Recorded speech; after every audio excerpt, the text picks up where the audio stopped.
Welcome. Welcome, everybody. Thank you for being here. We're so excited for today's webinar. Please post in the chat, where in the world are you joining today's webinar from? I know we have a pretty global audience, so let us know in the chat. Jen, where are you today? I didn't ask you that earlier. I'm in St. Pete, Florida. How about you? Amazing. Okay. I'm in Canada, a little bit different climate. I'm in Whistler on the West Coast, trying to get the final few days of my ski pass in. The mountain closes on Monday. Ooh, well, enjoy. Thank you. Thank you. Yeah, I'm going to go skiing basically right after this. So I'm going to learn a bunch from you and then go out there and enjoy that life. That's a Friday well spent, I think. Thursday, Friday, Thursday. Thursday. It feels Thursday. like Feels like a Friday. Friday, right?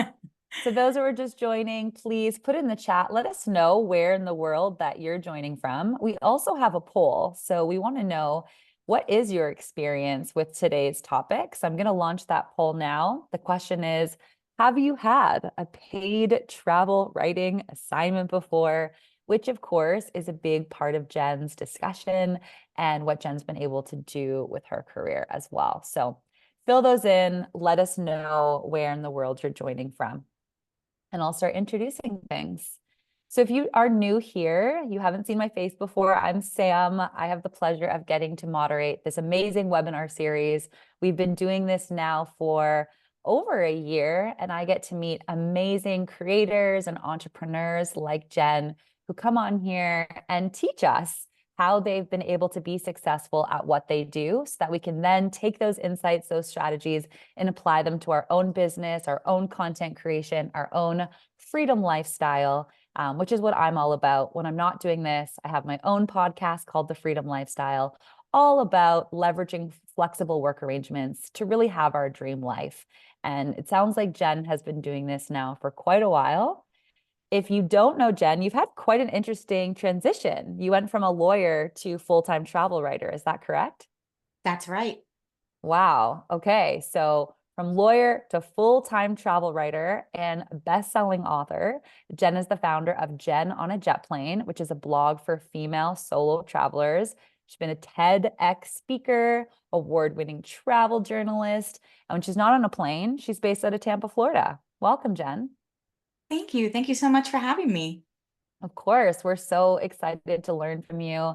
I see the poll, people are voting right now, the mix of who has had a travel assignment before, a paid one, and who hasn't. We are very excited to learn from you. We are going to do a Q&A at the end. And so as Jen is going through her presentation, there is a Q&A box. Put any questions in there. If anything's not clear, you want her to go deeper, or you have a specific question for your own journey, put them there. At the end, I'll come back on here. We'll do a bit of a fireside chat so that everyone leaves with their exact questions asked. So stay tuned for that at the end. And then if you are new here, a few words about SafetyWing, the company, the brand, the movement behind this amazing webinar series. SafetyWing is building a global social safety net for remote workers and nomads. And so there's a suite of products in mind, from retirement plans to health and medical coverage to our most known product, which is Nomad Insurance. Continues to be the fastest growing product at SafetyWing. It's affordable travel insurance for any time you are working or traveling outside of your home country. We have over 100,000 customers worldwide and thousands of ambassadors like Jen.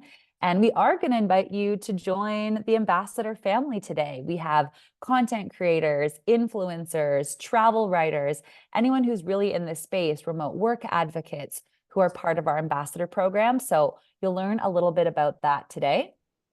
And SafetyWing has a very big mission of creating the first country on the internet and really becoming your new home country on the internet by removing any type of barriers to someone living this life of freedom, traveling, borderless lifestyle, so that everyone can experience this amazing life that Jen and I both get to experience, and I imagine many of you tuning in today.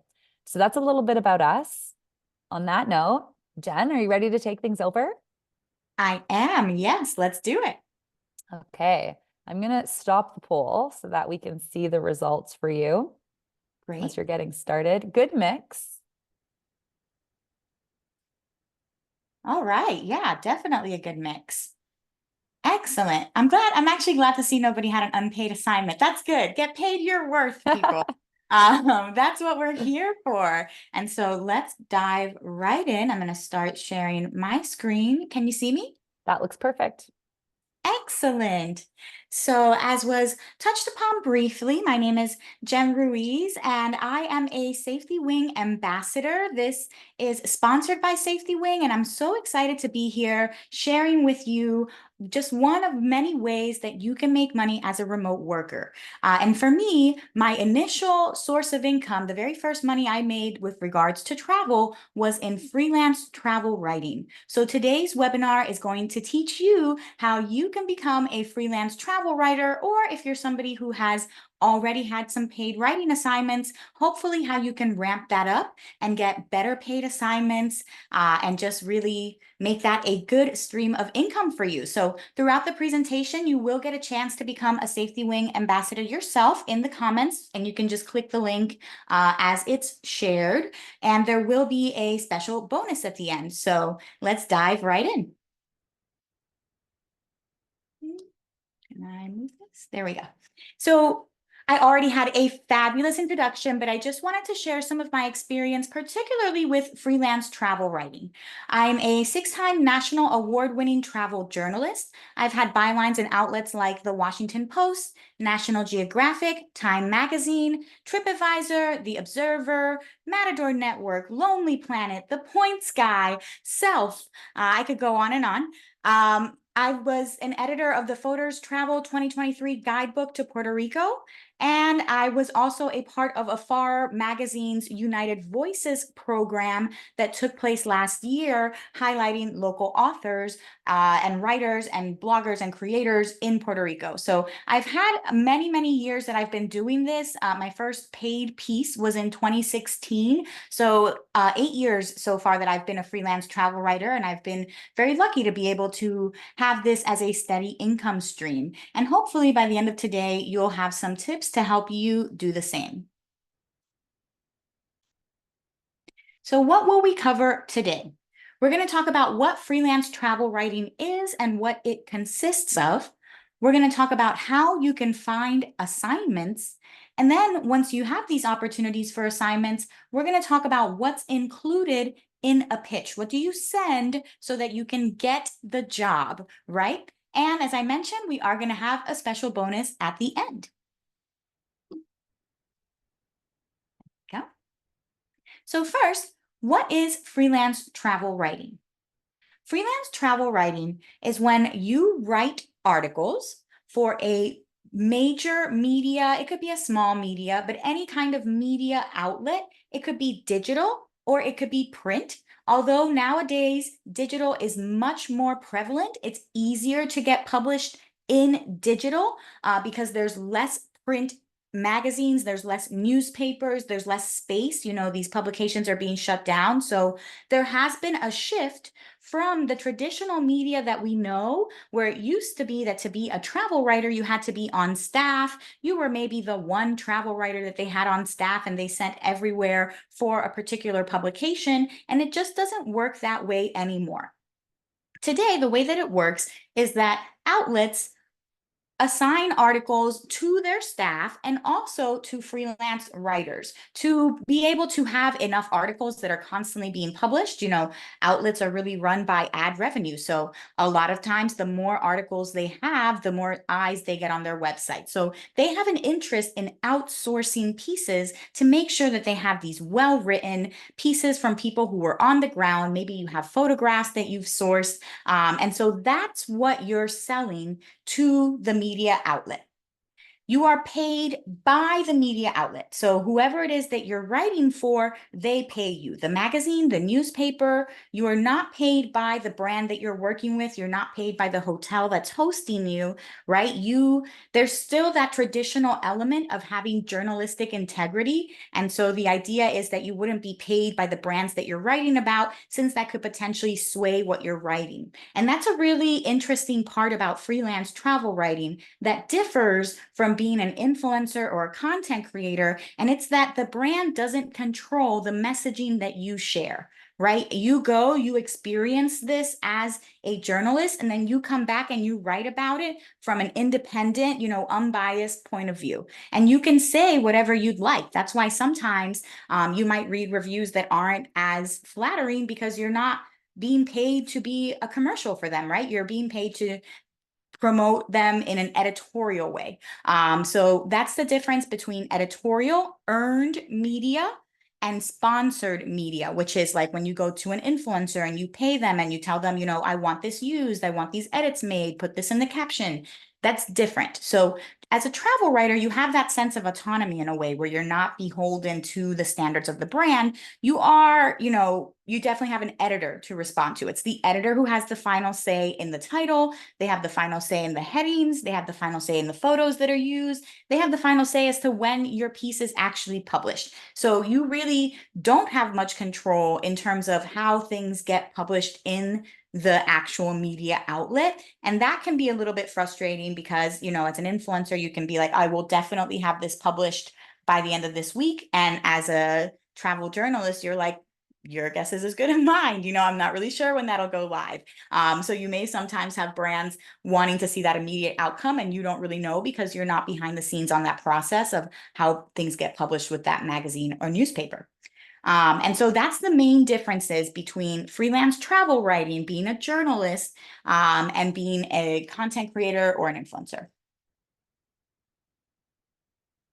Let's talk about some of the perks, right? Why would you want to be a freelance travel writer? Besides the fact that it sounds like a really cool job, you do get fully sponsored press trips. So when you are a member of the media and the brands are working to get earned media exposure, they are hosting multiple journalists from different well-known outlets or freelance writers that have a history of placing articles in well-known outlets, right? You don't necessarily have to be on staff so long as you can show I have this relationship with this editor. I've had multiple pieces published in this outlet. And then they will host you on a press trip. Those trips are fully sponsored. They pay for your flight. They pay for your hotels. They pay for your activities. They pay for everything to show you what they have to offer. And hopefully you will go back feeling happy and write about them in a favorable way. They provide transport, accommodation. You do not have to be the face on the camera. That is an important distinction as well. I think for people that are scared to go on camera, or they just don't want to be the face of a brand, right? You want to remain kind of behind the scenes, anonymous. You can do that as a travel writer, because as a travel writer, your job is to showcase the brand. It's not to showcase you or your experience, it's to showcase the brand. So you're just the person that's writing it. But very few people go and like click on your bio and the author and follow you. Like, it's not really the same kind of influence as being an influencer would be. So it's a nice bit of anonymity for the people that don't want to necessarily be in front of the camera. You do not have to constantly be filming and creating content. I would advise that you definitely do some of that, because that's bonus that you can sell. You can sell videos, you can sell photos when you're talking to the editor, and you can tell them, look, I have all this extra content that might be helpful for you if you're going to be promoting this article. But you don't have to, right? You're not at all. I think you're going to spend more of your time taking notes than you would taking videos, making sure the lighting's correct, like all of that. It can be done as a side hustle or a full-time job. I started doing freelance travel writing when I was still practicing law full-time. And so it was a side hustle for many years before, and it's still technically a side hustle. It's one of many freelance income streams that I have as a full-time digital entrepreneur. But it is something that you can do full time. It's just, if you are going to do this full time, it has to be a constant hustle, right? Like, you have to be pitching hundreds of editors constantly to be able to have the numbers pan out so that you can get, a good number of assignments a month to be able to sustain you full time. And the perks are that it gets you membership in professional organizations. There are a lot of professional travel organizations that still have that layer of, that are opening up to bloggers and influencers, definitely, but definitely still have that layer of the old school mentality. And so they do have the PR companies, the journalists, that circle. And you want to be in those circles because that's where opportunities are, to be able to travel more and work with brands. So when you are a travel writer, you can qualify for membership in these organizations. And a bonus perk not listed here, I actually was recently renewed for LinkedIn Premium as a journalist. I needed to, it's by application only. The application's open for a few weeks every year. And you need to have had at least 5 articles published in major media outlets in the last 6 months. And it covers you for $60 a month of the business plan on LinkedIn. So that's a really nice perk, right? There's a lot of perks. You get media passes when you go places. Maybe you get free admissions to places or reduced admissions. So there's a lot of good things about being a freelance travel writer. Keeping an eye on the time, want to make sure we cover everything. Let's dive right into how you can find assignments, because this is where, for people who are just getting started, or maybe you've had a paid writing assignment but you want to know how to get more, let's talk about it. The first place that you can find assignments is through pitch guidelines. Pitch guidelines are really detailed documents that are usually posted online, usually public. Some of them can be private or only accessed by a certain group of people, but basically they are like pages and pages telling you this is exactly what our magazine or our newspaper publishes. These are the articles we like. These are the people that you should contact depending on the type of article that you want to submit. And so it has all the information that you need, sample articles, links, contact information, and you can find them online. Afar Magazine just updated their pitch guidelines. Voters Travel has public pitch guidelines. And so you can see all of this online and get an idea of who to send your contact information to or your pitch to. Number 2 is to respond to calls for pitches. So pitch guidelines are something where you're seeing how the magazine likes to be submitted, and you're probably submitting, if you're lucky, to that editor, but maybe to a bulk submission inbox, right? Like Voters has a bulk submission inbox, and it doesn't matter if you've written for them before, all pitches go to pitches@voters.com. And so another way to kind of work around that is to respond to calls for pitches. So that's different. That's when an editor goes online and says, hey, we have this article that we need written. Are you the right person to write this article? Please respond to me. Usually ASAP, right? Because this is something that they need right away. They're looking to assign it right then and there. So you will get a response much quicker than you might, just kind of pitching through guidelines or things like that. So I like this way as a workaround, as a hack to be able to get into a place. I was able to use this to write for Lonely Planet at a time when they were very public about not accepting pitches. And so at a time when everybody's like, oh, Lonely Planet's not publishing anything new, I had, new articles published in Lonely Planet because I saw that an editor from Lonely Planet was asking for somebody to write these articles. I responded very quickly in a timely manner, right? And I was able to get those assignments. Another way is to pitch at a conference. So for instance, if you're part of the Society of American Travel Writers, they have a Meet the Editors session. That's how I got my first assignment in travel and leisure. That's an extra session that you sign up for when you're attending the conference, and they pair you with multiple editors, and then you pitch them your ideas face to face. I think anything that takes you out of a bulk submission inbox and gets you like face-to-face consideration is a plus, right? I think it's just getting you the same way, like getting to the editor, like doing a workaround way of getting to the same result quicker. And so that's one way to do that. And the last is that you can be approached. And hopefully this is the stage that you all get to at one point where you have a known expertise in a particular topic or a particular geographical region, and people are approaching you. Editors know that your work is reliable and they come to you with assignments. And so that just comes from producing good work and being timely with editors. And so that's why you want to treat every assignment like it's important. because it is. And editors will remember your performance, and editors move to different places. So it's really important to build those connections so that they know that you're a freelance writer that they can reach out to if they need to. Professional writing organizations. So these are great places, as I mentioned, to network. You can network with all kinds of people, but there's a lot of journalist people in these professional writing organizations because that's where they get awards. Like major awards that are given to National Geographic, to Condé Nast Traveler, are through these professional organizations at their annual conferences, at their award shows. So by nature of that, the membership is included of all these people in travel that you want to know. So you definitely want to be part of these organizations for professional networking purposes. You can also apply for awards, like I mentioned. If you are a freelance travel writer, you can submit your writing. These major media outlets will submit their own, like probably for the staff writers. My first 2 awards that I won were through Matador Network, and I had written the articles for them as a freelance travel writer. I submitted the articles myself for the awards. I paid the entry fee. When I won, they reimbursed me the entry fee, which was nice of them. But I was going to apply either way, whether or not they submitted my work or not. So sometimes as a freelance travel writer, you have to advocate for yourself. And these awards are a great setting to do so, especially if you have a byline in a well-known magazine or a well-known newspaper, because you can qualify for a lot of those categories.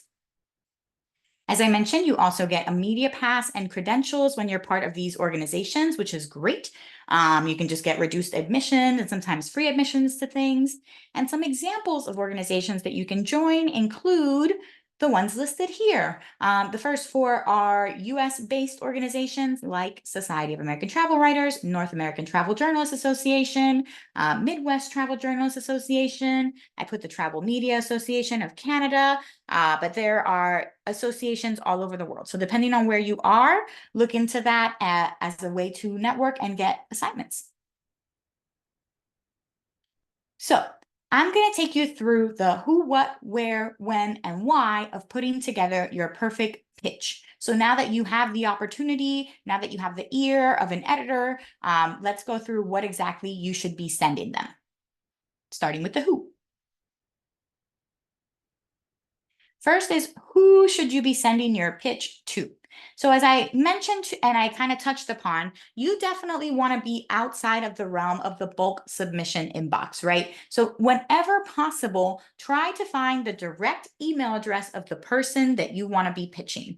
Try to find the commissioning editor, the person who is assigning, articles to be written, and email them directly and address them by name. Dear so-and-so, dear Jane, dear Michael, and make sure you spell the name correctly. Whatever you do, like triple check that because it's really important and that's your first impression. You want to avoid those whenever possible. Just try to, if you don't see the name of somebody explicitly listed, you can search for it. You can go to that person's bio on Twitter and they may have it there. You can go to a site called Muckrack, muckrack.com. That's where a lot of journalists' profiles and bios are. So they just kind of compile all the articles with your bylines online. So you can check to see if your editor is there, since usually editors are also writers.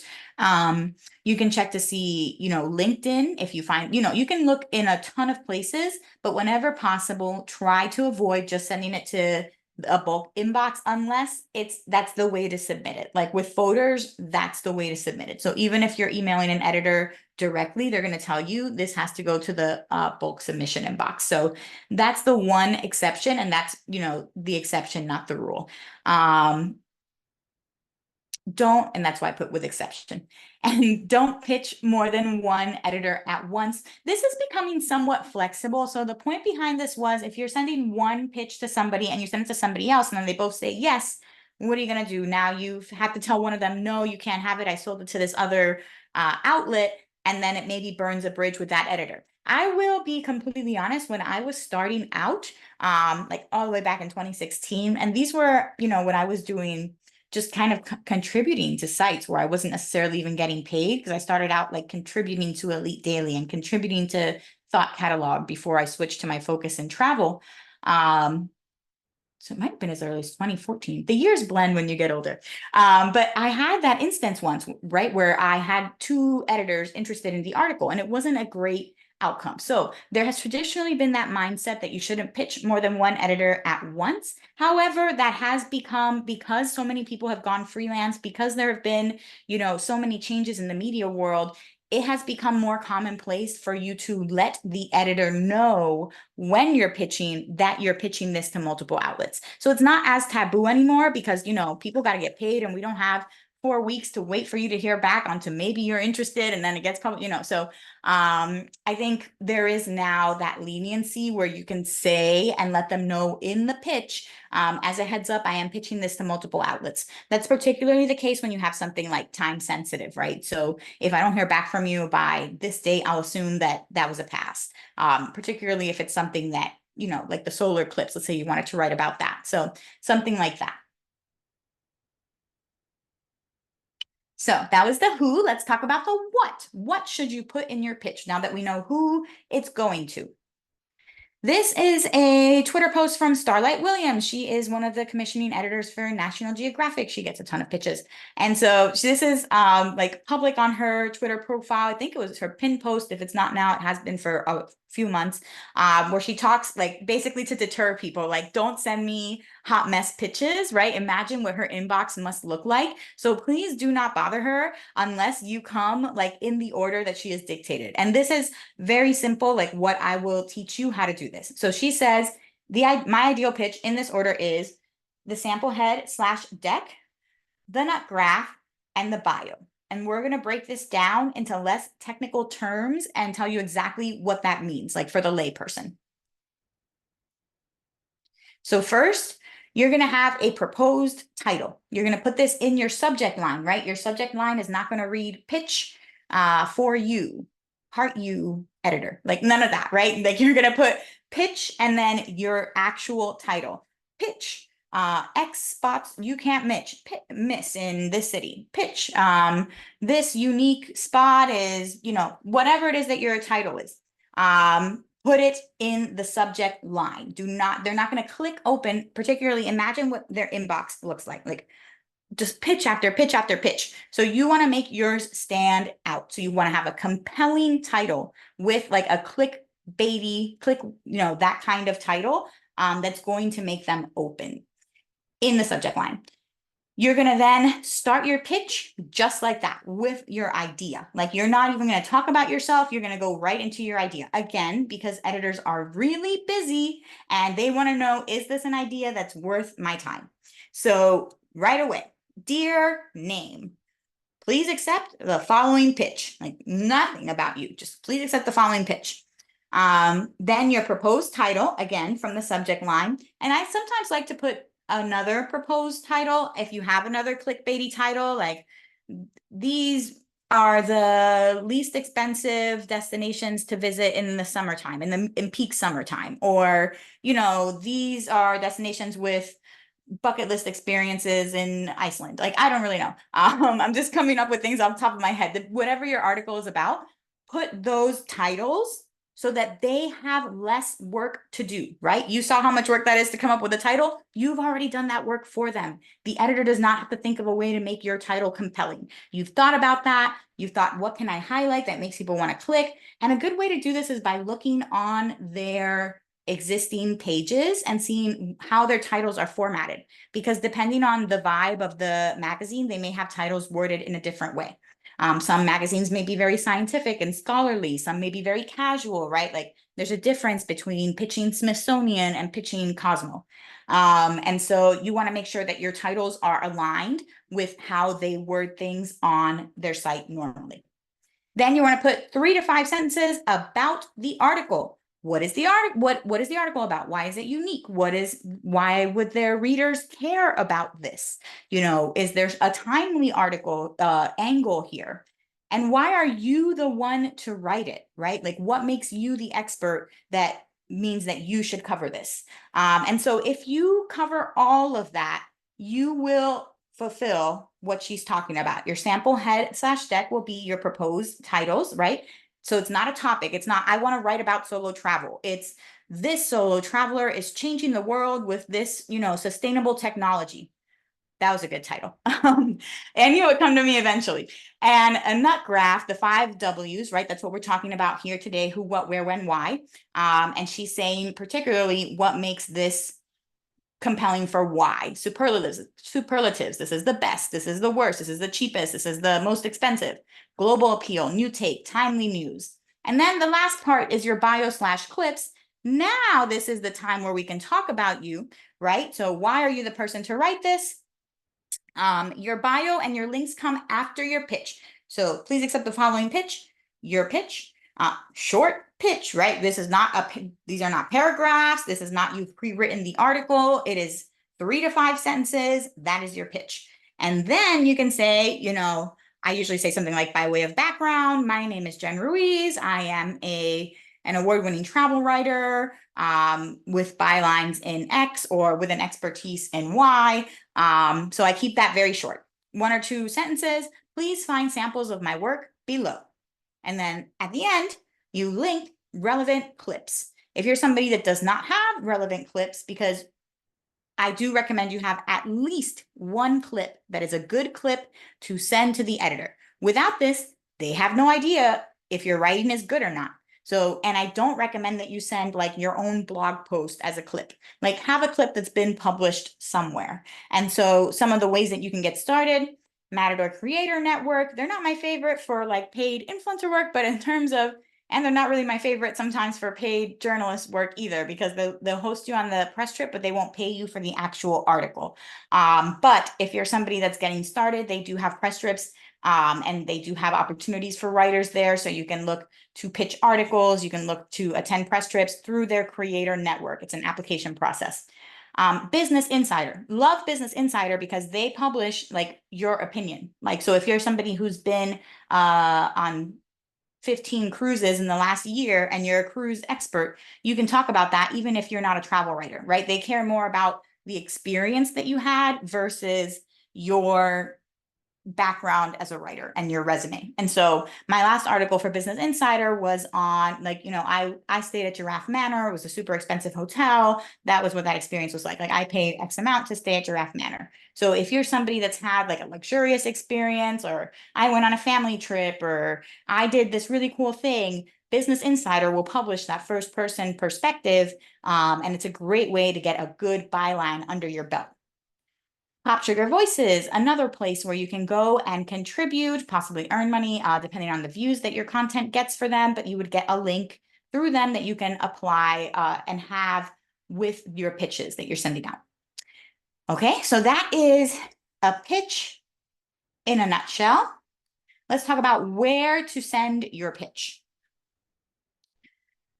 You want to make a list of your dream outlets, and I encourage you to pitch your dream outlets. Do not think that, oh, I'm like super inexperienced, I only have 1 or 2 bylines. Like, I would never dream of pitching these places. There are a few things, like New York Times does not accept press trips. BBC is very scientific focused, right? Or history focused. You almost feel like you have to discover a new language to write something travel for them. So, keep that in mind, but don't let that discourage you. Send out your idea. Worst thing that could happen is they say no or you don't hear back. Like, that is not whatever. As a writer, you have to really be okay with that and just let those rejections roll, because it is a numbers game. You're going to have to send out, as I mentioned, to do this full time, like send out hundreds of pitches to get like 10 yeses or 5 yeses. So you just keep sending the pitch. So don't be afraid to pitch your dream outlets. One of my first big outlets was the Washington Post, and I was surprised that I was able to get a byline and get into their talent network. So don't rule yourself out. Check to see if they've published something similar in the past. This will affect your ability to pitch. So if they've already covered that extensively, for instance, I wanted to write about a Viking cruise that I took for the Points Guide, but they had already covered Viking extensively, right, in a series that they had dedicated just to Viking cruises. So that was not the right place to pitch that idea. So that's something that you want to do your research on beforehand, because again, you're doing this work for the editor, right? You're coming with something new, something fresh, and you've already done your research. You want to check the fit for the writing style, like I mentioned, scholastic, really colloquial, friendly, like younger Gen Z kind of writing style. There's different writing styles for all different publications. Which one is a fit for you? And treat all publications the same for the reasons that I mentioned. Every byline is important. Some of the lesser known bylines may be actually the ones that pay you more. So don't go disregarding a place just because you haven't heard of it and it doesn't have that same fame as some of the other bigger outlets. And editors move. And so your reputation as a writer is really important. So you treat every assignment like it's equally important. You turn it in on time. You're responsive to the editor, and you make a good reputation for yourself so that you're reliable as a freelance writer and they'll want to work with you again. When timing is such a big thing in the news cycle, it is really important to have a timely angle for the things that you're pitching, or keep timely things in mind. Is there a particular holiday? Right now, mid-May is a little bit late to be pitching 4th of July things. Maybe you can, definitely way too late for Memorial Day. And so you want to keep that in mind, right? Like having a good enough lead time, because you need time for the editor to assign it, time for you to write it, time if you have to go out and actually cover some things. So you really want to take that into account and pitch things around these time sensitive considerations. Particular holiday, like let's say that it's I don't know, solo travel month. I don't know if there's such a thing, but that would be really cool. You want to pitch articles for them. Hispanic Heritage Month. I know that's a thing. And so you definitely would want to pitch that. You'd want to start pitching Hispanic Heritage Month articles already, let's say around June, right? June, July. Big upcoming events like the eclipse, like the Grand Prix, anything like that, you want to pitch at least, I would say, 6 to 8 weeks in advance. There is the possibility to cover things with less lead time. It's so in that case, in your pitch, you would put something like in all cap letters, time sensitive.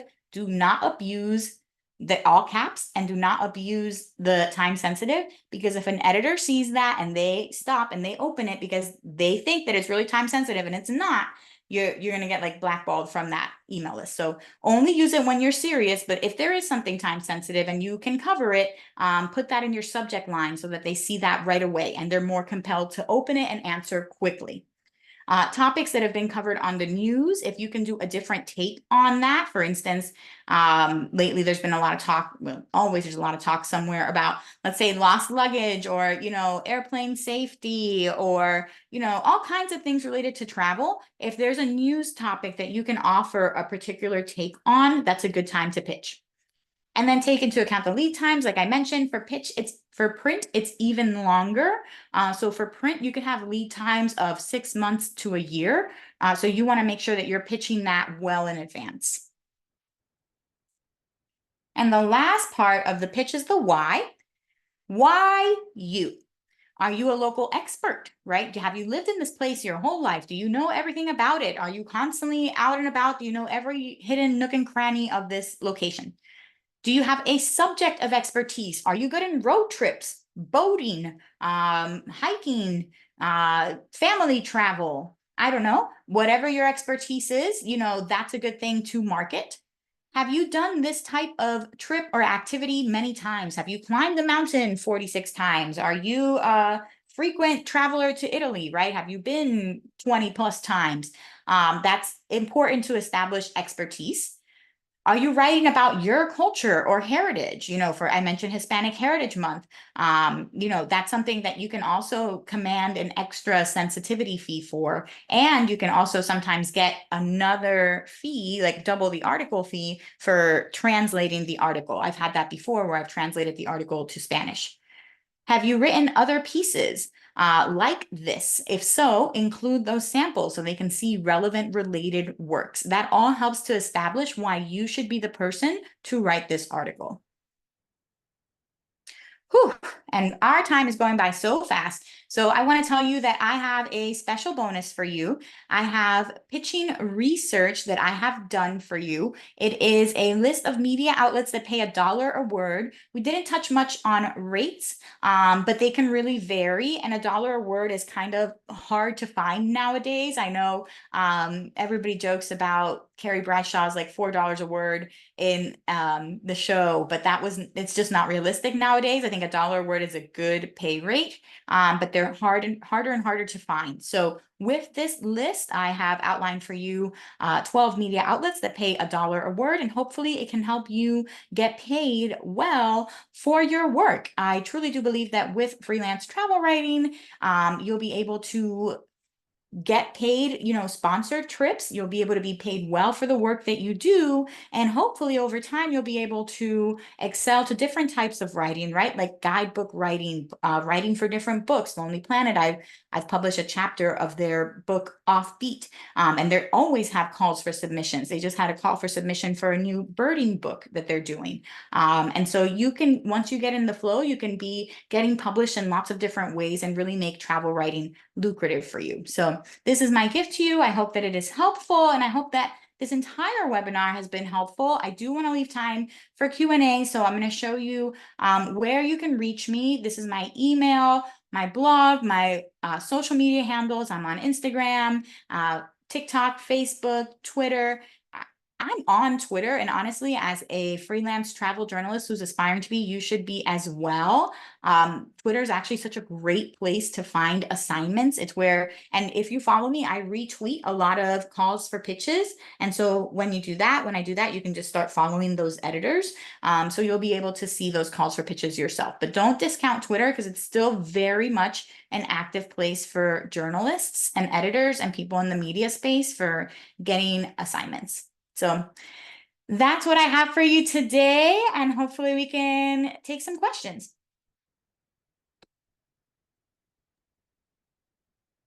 Well done. Do you need a sip of water? I know that was a lot. I am, yes.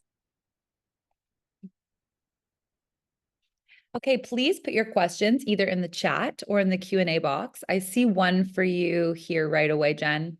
And so this is for somebody who has a lot of writing experience, but doesn't necessarily have any published travel articles.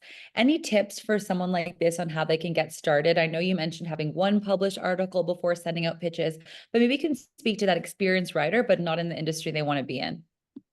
Yeah, absolutely. So definitely some of the resources that I mentioned, like I think Business Insider is such a great way to get your first byline that's in a really big publication. And they're always looking for things, like I said, not necessarily from your travel experience, because that's not what, like your writing experience, that's not what you're selling them. You're selling them this unique travel experience that you had. And so I sold them, like, I'm going to go and stay at this fancy Giraffe Manor hotel. Somebody else might be, I'm a super cruiser. Somebody else might be, I've road tripped to all the 50 states. So something unique. Or I think I've pitched them once, like I took this really expensive flight with Q Suites, but that was with a press trip, and so that wasn't allowed. So Business Insider does not accept press trips, but because of that, if you've done something amazing on your travels that's noteworthy, and it doesn't have to be like even as big as that, right? It could just be, I took my first trip abroad with my mom. This is what it was like anything personal experience. They're constantly assigning those pieces. I just had a friend who got published for why she moved abroad, and chose to live abroad, and that was her experience that she shared on Business Insider. So literally anything like that. I know we're talking to a lot of people aspiring to be remote workers. Anything personal, a personal narrative, Business Insider commissions all the time. So they're a great place to get started. I mentioned Pop Sugar's place, BuzzFeed takes contributor articles, Medium, you can always publish on there if need be, the Matador Creator Network, that they have opportunities for you to apply for articles. So I would go through these places where people are looking for articles, start sending your pitches out. And with those particularly that I mentioned, like if you go on the Matador Creator Network, they're going to have the article that they're looking for a writer for, and you fill it out and you say why you're the person. So other articles that you've written aren't as important there. It's more important why you're the person to write that article. Similarly with Business Insider, it's not as important what other articles you have. What's more important is, here's all the information I have about this really cool experience. Does that make sense? Absolutely. No, I think that's really solid advice for someone who wants to get into this new industry? What about somebody who's already in travel, but kind of wants to make a pivot in terms of what they're writing about? So in this case, they're an expat in Budapest and really an expert in this particular city, but wants to more transition into doing hotel reviews. Any Okay. tips on segueing into new topics and introducing your existing audience to something that you are more excited about or wanting to move into? Yeah. Yes. If you are, so we're talking a little bit different right now about an audience versus the editors. So your audience would be like your blog, people who you're sharing things with, and they Maybe you would. could say both. I just interpreted that as audience, but you're right. It could be about like from an expertise standpoint to author to publications. Right. Because and I'll cover both, because if you're changing like your social content from I'm the Budapest expert and now I'm only covering like luxury hotels around the world, you may lose some people in that transition. And that happens, right? Like I had a lot of Puerto Rico content. I recently moved last year. And so I've lost some of the people that were following me just for the Puerto Rico content. So it's possible that that can happen follower wise, but editor wise, I don't think that it's as big of an impediment. I think especially because you have a lot of content already, or ideally travel articles already about where you're living. So I would look for places where you can maybe talk more about the existing hotels where you are. So you can start, you're still writing about a regional focus, and maybe it's still good for the publications you're already in, but you're switching that focus to highlighting hotels. I think that works really great and is the first natural bridge when you're making that, transition, because you already have those connections and you already have that local expertise. And then from there, hopefully you would have an editor that you're working with consistently who would feel comfortable taking and giving you assignments regarding hotels. Hotels are a little bit more difficult in regards to the freelance travel writing world, because a lot of the times those reviews are assigned to the freelance or to the staff writers. But it's not impossible. Like I said, if you have a history of publishing with that particular media outlet, or if you have a really cool angle, like these are all the hotels that are like pet friendly but super luxurious, or these hotels have like unique new offerings just for the summer, like whatever the case may be, you can still think of places to pitch that. And then I'd identify sites that publish hotels review, like maybe Hotels Above Par, like things like that, and see where you can get more writing and experience in that sense. And that's your transition path. Love it. Okay, no other questions, but I have one just to really close the loop on the ambassador program and Yeah, affiliate links and how we can monetize the content that we're creating in multiple different ways and have some passive income sources. And you may have absolutely. covered this, but let's say you are pitching a completed article to a publication that's not your own. Can you include affiliate links in there? And if so, who would get the money if that affiliate link converted? Is it you or the publication? Usually not, because that there is some kind of like restriction in that, but you can get a link. And so I would ask for it every time. Again, the worst they can say is no, but like I've asked for a link back to my book because I have a book coming out. And so I've asked for them to link back to my book. So maybe they link back to your blog or to a particular post you have on your blog that has those affiliate links. So let's say that you wrote something like an article like these are the best cities for remote work, and you publish that somewhere, and then in there they have a link either to your website that has a remote work section or to that particular direct article, depending on how flexible they are with the link placement. And then there you can have your affiliate link placed, and that's definitely a great way to drive traffic. And alternatively, even if they don't have a link for you in that particular article, potentially they can put a link in your bio. So maybe if you have something that you want to link back to, or a particular remote work section of your website or something like that, you can put that link in your bio when people click on the author to learn more about you. Amazing. Okay. So helpful. Thank you so much, Jen. I know many of us learned a ton here, and you can see Jen's contact information right up here if you want to follow along on her journeys or get in touch about any of the stuff that was discussed today. We hope to see you at our future webinars. We have another one next Wednesday, so stay tuned for that. And if you want to get caught up on any of the webinars we've had to date, they're all recorded and on our YouTube channel. Thank you so much, Jen. Thank you.